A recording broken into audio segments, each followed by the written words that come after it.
Check out carmarshal.com. The link is in the description. They help support us. A Killeen police officer has died from his wounds in a shootout with a suspect Friday. 3 other officers were also wounded that day. Detective Charles Dinwiddie died around 2 p.m. He'd been in the department for 18 years, serving with SWAT for 15. The 4 officers were attempting to serve a search warrant Friday morning. One of the officers in good condition. The other 2 have been released. 49-year-old Lewis Guy, now charged with 3 counts of attempted capital murder. He's in the Bell County Jail. $3 million bond has been set. The U.S. Honor Flags stopping at Fort Hood this afternoon to honor Detective Dinwiddie. He knew his job. He was a great officer, a great person. Always had a lot of good things to say about his kids. We did talk a lot about his children.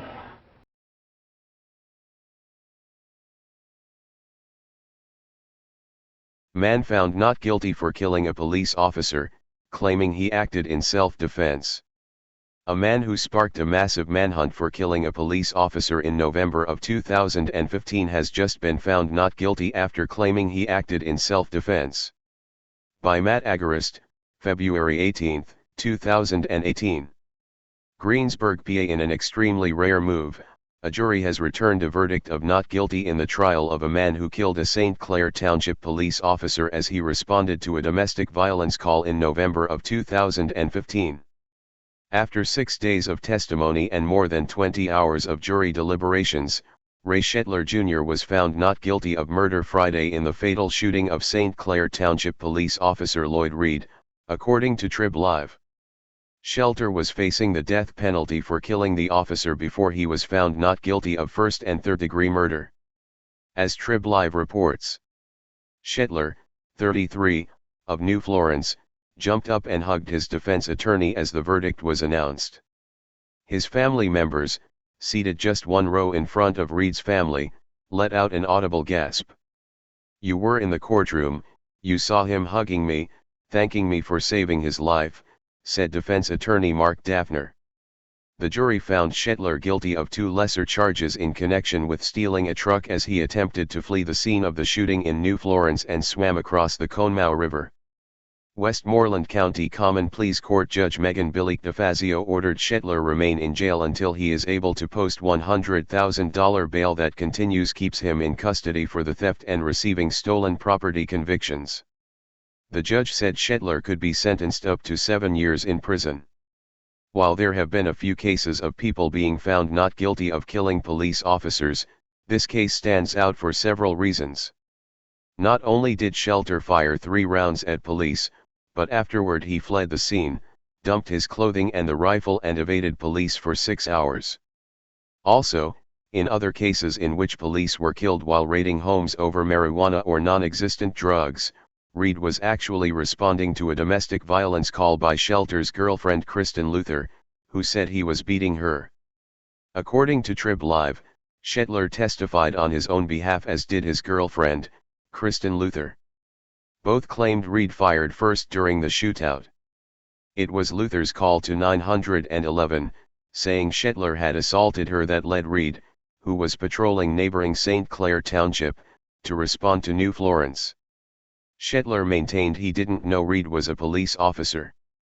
Westmoreland County District Attorney John Peck expressed he and the Reed family's disappointment with the verdict, but noted that is the system in place.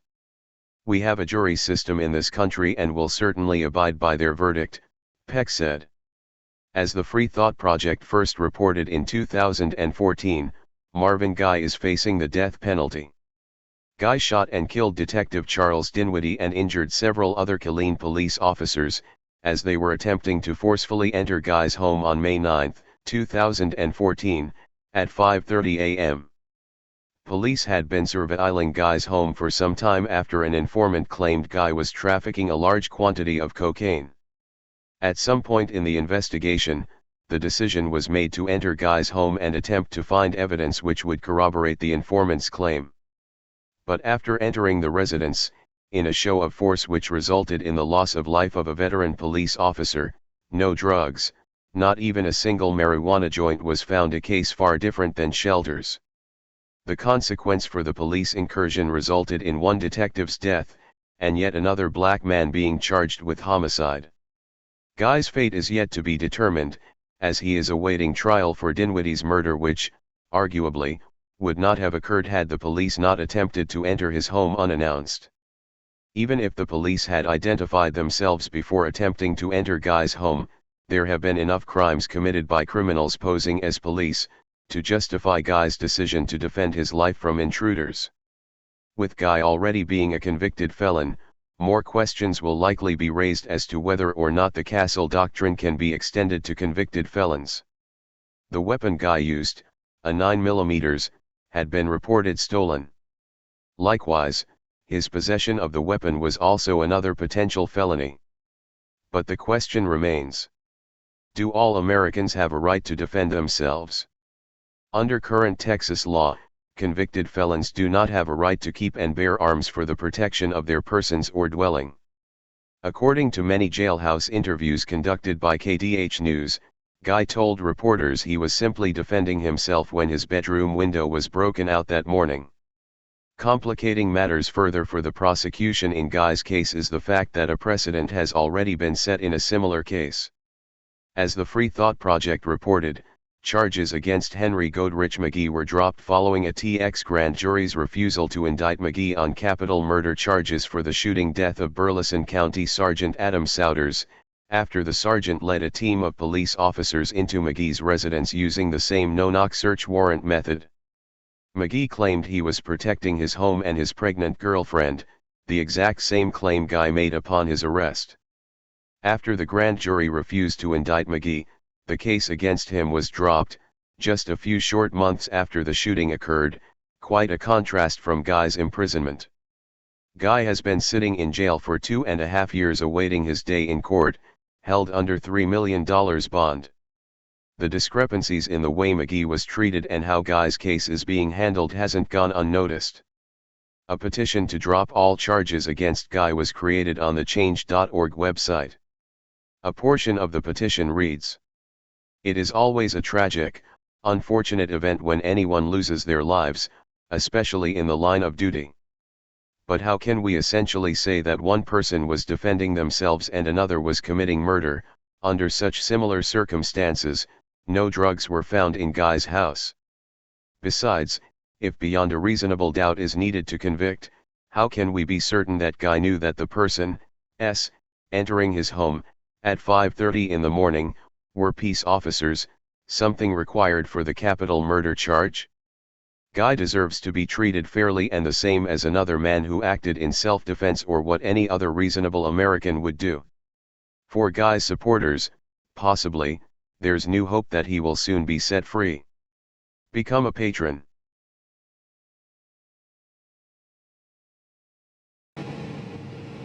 Yeah, Corey Thompson, scary scene out here on this street, and as you just indicated, cops are still on the hunt for these two gentlemen who came here disguised as law enforcement, but were anything but that. Instead, they were criminals.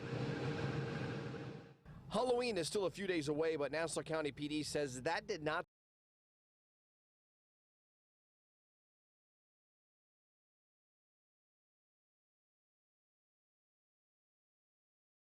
It all began when an elderly member of the family was in front of their home raking leaves. And at that point, he was approached by a male approximately 40 years old wearing some type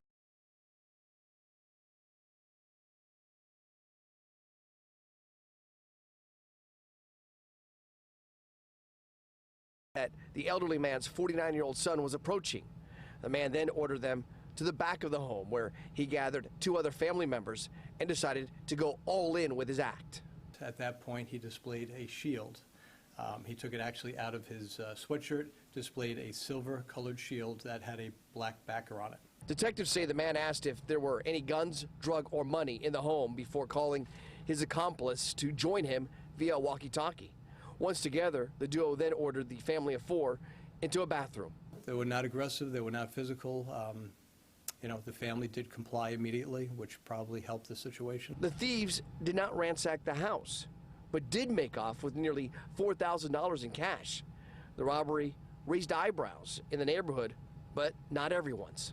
Just because you flash a badge means nothing. Frank Dries says he'd tell anyone that comes up on him with a badge to, in his words now, Take a walk. and just a few blocks from where the robberies occurred, he was outside working on a family member's home while telling me he is not concerned.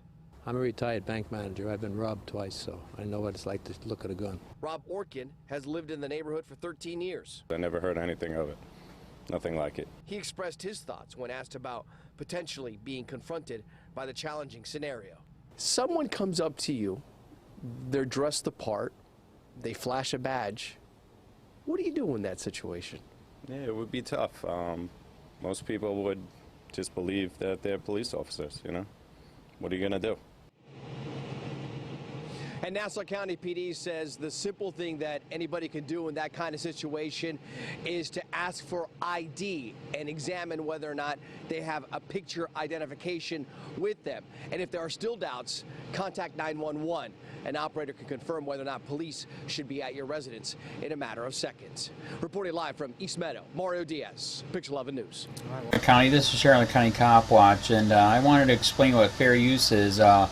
You can use pieces of news articles if you're doing it for news reporting, you have commentary, and you're doing it for education purposes. So that's what fair use is, as you can see right here. Another reason why I wanted to make this video is to let you know I have just joined with Patreon. A nice thing with Patreon, I make no money on YouTube. They took the money away years ago. And so this is another way to give, and it's a nice thing too because you can give monthly.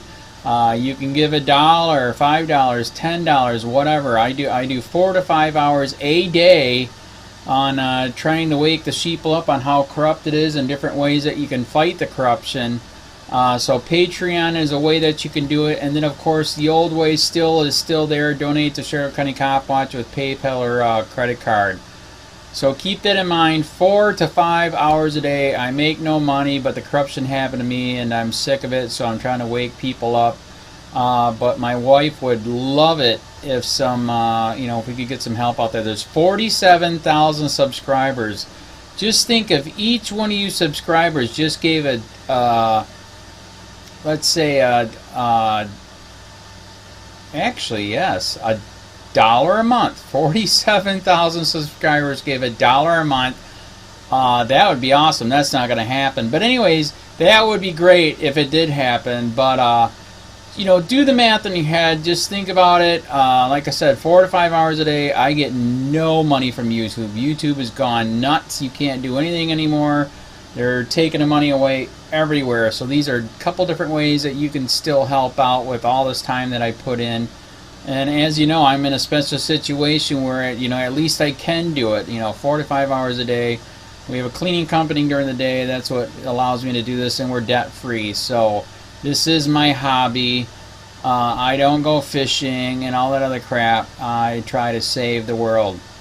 So help me out to make the wife happy, man. In fact, if you guys did give $1 a day, and there was 47,000 of you, and you did it, and each of you gave $1, and that was every month, oh my God, yes, I could quit. I could start suing them. Another idea too that we have is, if I got, some funds, we could actually contact everyone that has been ticketed and or arrested and put in jail and start sending them postcards to let them know we're here, and to see if everything went all right, and if it didn't, find out their story. So we could even do more investigations and more lawsuits. Lawsuits take money.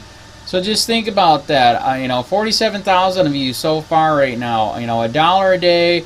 $1 a month on Patreon, or $5 a month Patreon, 10, 20, whatever.